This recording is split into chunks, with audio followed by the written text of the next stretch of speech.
дар ин ҷо ҳастанд албатта ёди модару ёди хона карданд.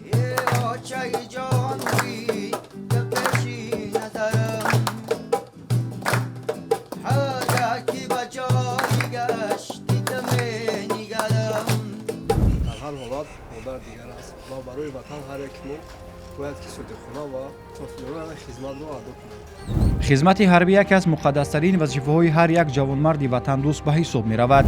ҳар як ҷавон тоҷик бояд омада бо сар баланд хизмати ватан модарро адо намояд. ҳамарӯза дар ин қисми низомӣ сарбозон бо фармони навбатдори рота аз хоб бархезонда мешаванд. ба ватани худ содиқона хизмат намоянд. сарбозони ин қисми ҳарбӣ барои донишу малакаи касбии ҷангии худро сайқал доданд ва барои омӯзиши техникаву силоҳҳои ҷангӣ ба дигар қисму ниҳодҳои дахлдор равона мегарданд.